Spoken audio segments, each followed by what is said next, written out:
ভাড়া বাসায় থেকে সবসময় কি ভালো মন্দ খাওয়া যায় বলুন তো? যেহেতু ভাড়া থেকে ঘর ভাড়ার থেকে বাদ দিয়ে কত কিছুই না কিনে কেটে খেতে হয়। আসসালামু আলাইকুম, সবাই কেমন আছে? আর আশা করি ভালো আছেন। আমরা যখন গ্রামে থাকতাম তখন মনে করেন যে সবজিটাও কিন্তু বাসায় অনেক সময় লাগানো যায়। আর এই যে দেখেন, এখানে এসে বরগুনাতে এসে সব কিছু কিনে খেতে হয়, পানিটাও পর্যন্ত কিনে খেতে হয়, রান্নার পানিটাও কিনা। তো যাই হোক, তাহলে আমাদের সব সময় বুঝতেই পারছেন সব কিছু মেনটেন করেই কিন্তু কত কিছু আমাদের করতে হয়, রান্না বান্নার থেকে বাদিয়ে ভেবে চিন্তে সব কিছু করা লাগে।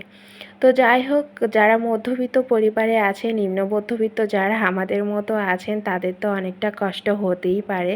জিনিসের যে দাম, তারপরেও আবার সব কিছু ঘর ভাড়া মারা দিয়ে তারপর সব কিছু সংসার চালানোটা অনেকটা কষ্টের ব্যাপার হয়ে যায়। তো যাই হোক, যেটা আমরা বলছিলাম, তো যারা একটু প্রভাবশালী তাদের রান্নাবান্নাটা আলাদা, আমাদের মতো মানুষের রান্নাবান্না একদম আলাদা।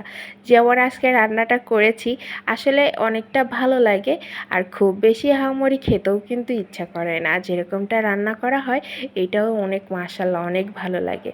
তো যাই হোক, ছোট্ট করে ভিডিও আপনাদের সাথে শেয়ার করে ফেলাম, আশা করি আপনাদের সবার ভালো লাগবে। সবাই সাপোর্ট করে পাশে থাকবেন। এই যে ডিমটা খুব ভালো করে কষিয়ে, আলুটা ভালো করে কষিয়ে নিয়েছি, ডিম দিয়ে রান্না করব। যেহেতু দুইটা ডিম ভেঙে দিয়ে তারপর আলুর ঝোল করব, এটা খেতে অনেকটা ভালো লাগে। তো যাই হোক, এটা গ্রাম অঞ্চলের মানুষ ম্যাক্সিমাম খুব রান্না করে থাকে এরকম আলু দিয়ে ডিম দিয়ে ঝোল। আর এই ফাঁকে কিন্তু যে আমি একটু চচ্চড়ি করব, বেগুনের চচ্চড়িটা খেতে যে কী ভালো লাগে কি বলবো আপনাদের কাছে।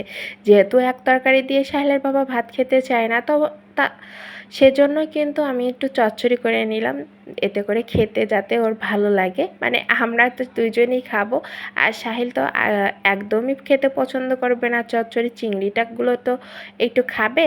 আর এই যে এই ফাঁকে কিন্তু আমি আলুর যে তরকারিটা রান্না করছি, এটা সাহিল খেতে খুব পছন্দ করবে, কারণ ওইটা হয়তো আলু থাকবে, ডিম থাকবে। এমনিতে প্রত্যেকটা বাচ্চারাই কিন্তু আলু খেতে অনেকটা পছন্দ করে। যাই হোক, কথার ভিতর অনেক ভুল ত্রুটি হয়ে থাকলে ক্ষমাসুন দৃষ্টিতে দেখবেন।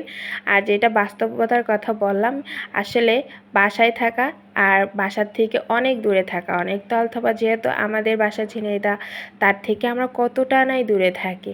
ওখানে থাকলে একরকম, এখানে থাকলে একরকম। পরের বাসায় তো আর মনে করেন যে কোনো কিছু লাগানো যায় না, আর সব বাড়িওয়ালা তো একরকম হয় না। তো যাই হোক, এখানে কিন্তু আমার যে বেগুনটা চচ্চড়ি, আমি সবসময় কিন্তু বাটা মশলা দিয়ে বেগুন চচ্চড়ি করি না, সবসময় এরকম চিড়ে দিয়ে করি, এতে করে চচ্চড়িটা আমার খেতে বেশি ভালো লাগে। যাই হোক, এখানে কিন্তু আমার তরকারি রান্নাটা হয়ে গেছে। এই ফাঁকে সাহেল খেতে চেয়েছিল, তো সকালে ভাবলাম যে ওর একটু খাইয়ে দিই, আমি নিজেও একটু খেয়ে নিই। এই ফাঁকে চচ্চড়িটাও হয়ে গিয়েছে। তো যাই হোক, আশা করি আপনাদের সবার ভালো লেগেছে। ভালো থাকবেন সবাই, আল্লাহ হাফেজ।